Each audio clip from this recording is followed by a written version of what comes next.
Well, right now you're out, but you're actually on probation? Parole. Parole. You have an ankle bracelet. Not no more. Oh, it's gone? Just got it off. Just got it off, actually, a week ago, 2 weeks ago. How did that feel? I then felt free. I was able to travel. I got on a plane. You know what I'm saying? I was able to travel.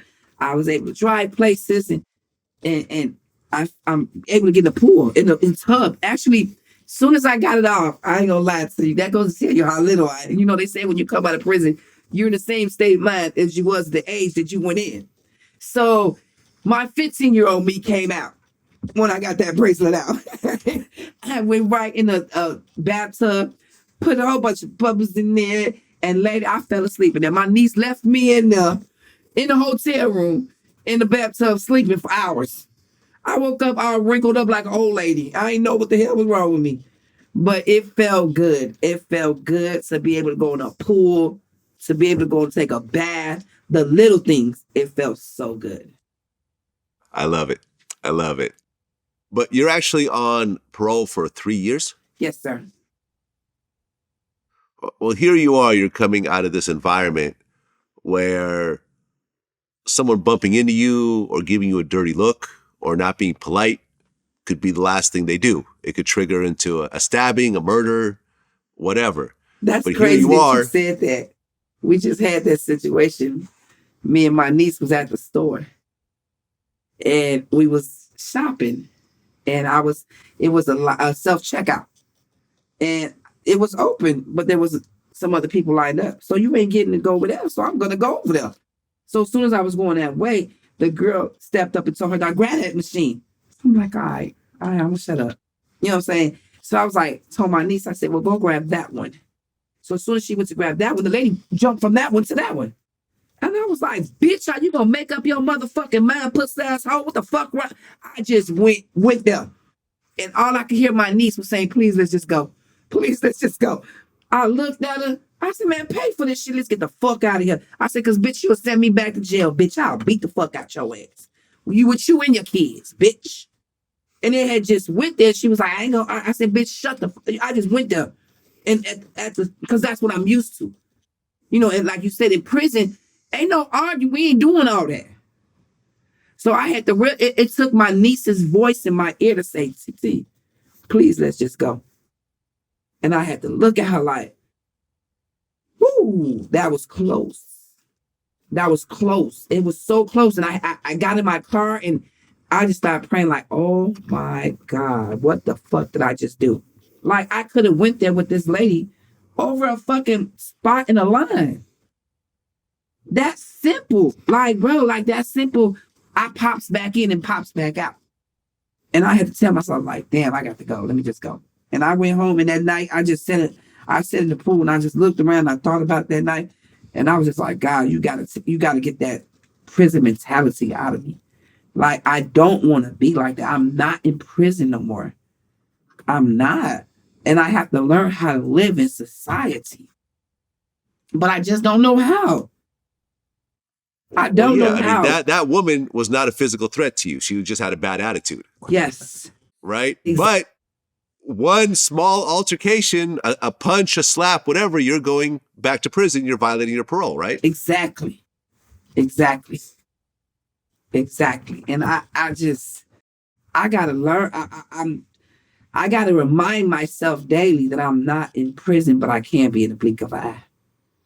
So I have to remind myself, like, I checks myself daily. Like, bitch, they could be the day that you end up back in prison. So you better check yourself. Right, because even though you're out in the world, you're not actually behind bars. You're not exactly free. Being on parole just means you're still in prison, but allowed to function outside, which means you don't have the same set of rights that a normal U.S. citizen has. They don't need probable cause to search your car or your house. They can go in whenever they want. They could really do whatever they want, the same thing as a prison. Yes. And if they find drugs, guns... Yes, I'm going back. You're going back, and how long are you going back for? To finish off my 63 years. Oh, God. So you're going to go back for the 30 years? Yeah. Ooh, That's a heavy toll right there. Yeah. Have you tried to get counseling or therapy to try to Actually, deal I with these anger have. I issues? went to I'm actually as I'm going to therapy. I have to I think that I'm facing the fact of trying to forgive myself for the murders. I think that's what's holding me back. And I have to learn to forgive my mom for leaving me. So I'm going through grief process right now, and I'm working on that. I'm going to counseling for that, and I'm going to counseling because I do have to forgive myself. I was a child. I made a mistake. I didn't know nothing.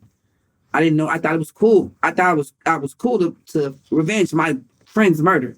You know what I'm saying? In my mind, because that's what the hell I was trained and taught to do all my life. It's to be. I'm loyal to the. I'm just loyal to a fault. I have that bad, and I have to start thinking like, damn, Jackie, is these motherfuckers loyal to you? But I'm like that. I'm loyal as fuck, and it could be with anybody. It doesn't have to be with a gang. It doesn't have to be with a family. I have a heart now. I literally go down the street and people be begging for money. I know you, but what you begging it for? But I still give it to them. I'll give up my last. I don't know. I become a softy, maybe I could say, but I'm okay with that. I've become a crybaby, and I'm okay with that. You know what I'm saying? Because when I used to be a gang member and I was so cold hearted, I didn't give a fuck if I killed you in front of your kids. I didn't give a fuck if I killed your kids. I didn't give a fuck. I didn't care. So where now I'm crying watching TV shows. I'm like, the fuck? What are you crying for? But I'm a new person. I'm a new person today, and I love it.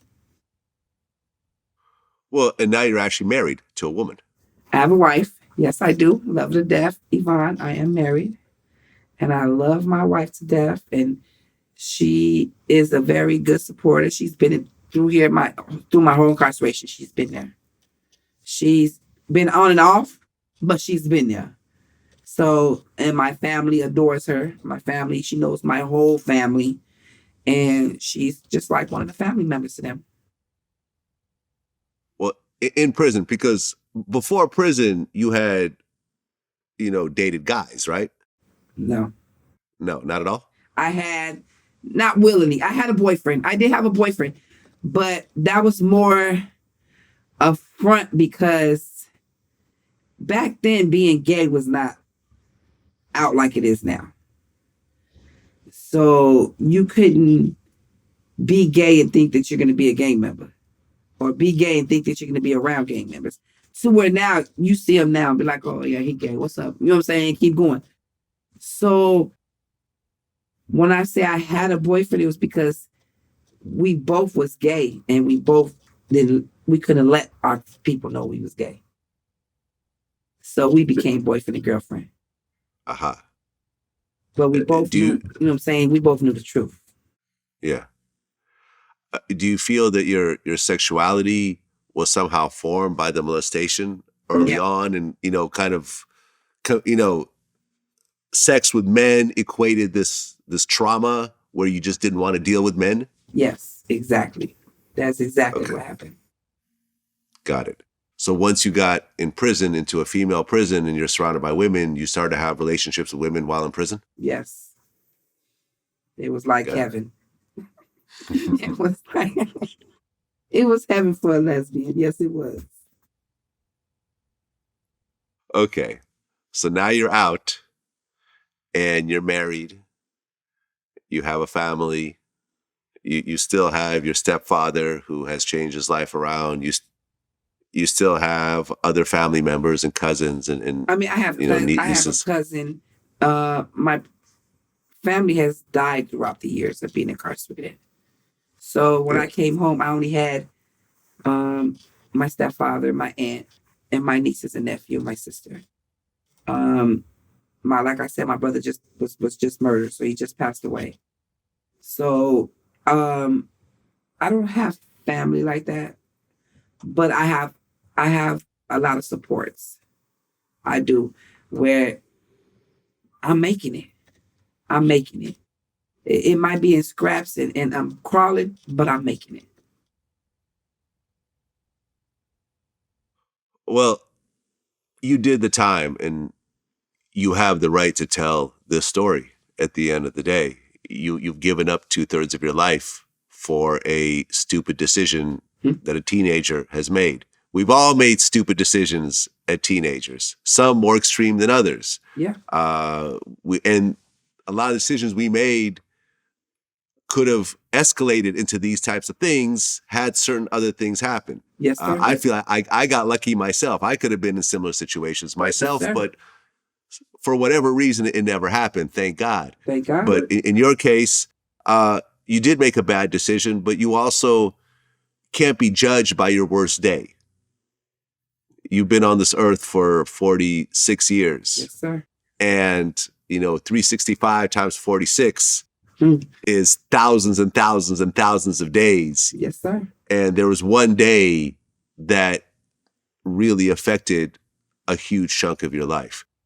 And I think that the one thing that I'm noticing throughout this interview is that you're not glorifying that day. You actually feel extremely bad about what happened. You didn't feel that. I don't think it's cool. A lot of people might, I'm not even gonna lie. A lot of people, when they knew I was coming out here and they felt like, oh, I hated being in prison and people saying, oh, you my hero, or you're my role model, or I'm nobody to be a role model for. My focus now is trying to stop kids from making the same mistakes I made. I'm a firm believer that it takes a village to raise a child. I'm going all the way back. You know what I'm saying? And I believe that it does take a village to raise a child. I would not want to see nobody, not even the Latin Kings kids. I don't want to see no child go through what I went through. I wouldn't care what gang they're in. You know what I'm saying? I'm not looking at the gang style. I'm looking at the child. I'm looking at the fact that they got fathers who are maniacs, kings, whatever. And the kids are the ones that are growing up watching that shit, bro. And the bullet ain't got no name. So before I lose another life and I could have prevented it, I can't do that. I took 2 lives, but I'll be damned if I'm not going to save 1 million. Yeah. It's an inspirational story to a certain regard of going through what you went through and actually realizing the mistakes that you made. And also sort of the bigger picture of this is what happens when you start dealing with guns. Exactly. There's usually you have a very bad outcome. We're coming off of, I woke up this morning to Takeoff from the Migos being killed in a dice game. I actually just got the picture of him, and I was just looking at it on the way up here, and I got it on my phone of him lying on the floor with the blood everywhere. I'm actually looking at this body, and I'm looking at his friend hold his body, and I'm thinking in my head like, bro, I've been there. I've been there. I've watched my friend die like that. I've held him like that, and I could just imagine his best friend where he's thinking in his head like he's gonna go on a rampage, because that's exactly what I did. You know what I'm saying? So that's crazy. I just was looking at that just right before I came in here. And I was like, Lord, my condolences to the family, you know what I'm saying? To his family because I'm hoping his best friend just doesn't make the same mistakes. You know what I'm saying? I know right now you can't talk to them and feel like, because anger is a motherfucker. To watch somebody die like that and you got their blood all over you like that fucks you up. So all I can do now is just pray for them. You know what I'm saying? Because they're going to have some hard times ahead of them. Yeah, it's a devastating situation. I actually interviewed those guys. I actually gave the Migos their first interview ever back in 2013, and to see where they've gone up to this point and to see it all end at 28 years old over a dice game. Over a dice game. Whew. Yeah, but this story will be repeated many times in the future, unfortunately, as it was repeated many times in the past. Tempers flare. People don't want to take losses. They don't want to be embarrassed. They don't want to deal with the hurt of losing somebody. And guns get drawn and lives get lost. People go to prison. People die that day. And it's a horrible cycle that unfortunately continues. It's a cycle that's going to always continue. But my thing now is, if y'all want to go out and kill yourself, that's on y'all. I'm trying to save them babies. I'm trying to save them babies. I really, man, when I can't even keep saying it enough, I really want to save them babies. So that's why I'm so determined to get this program started, because I'm seeing these kids go around the route that I went. And if don't nobody help them, then they will. And eventually you're going to be paying for them anyways, because you're going to be paying taxes for the prisoners. Yeah. So you rather help them now. You know what I'm saying? And that's what I want to do. Come to my program, learn how to bathe a dog, learn how to train a dog. That's something. Dogs is a comfort thing. Dogs help you. So therefore, I want you to do that instead of joining the gangs. So I would rather save them now than me have to pay for them later. There you have it. Loca D, I appreciate you coming in and sharing your story, taking responsibility for your actions, turning your life around. I truly, truly hope that the anger that you're still feeling to a certain degree gets under control, because the last thing I want to hear is a headline that says, Loca D back in prison for 31 years because she went and slapped some woman for disrespecting her at a Walmart. You're right. You know what I'm saying? You're right. Yeah. That's the one thing that I really want to point out. Thank you so much. I definitely appreciate you sharing. I hope whatever plans you have come to fruition, and wish you all the best. Thank you so much. Absolutely. Peace. Peace.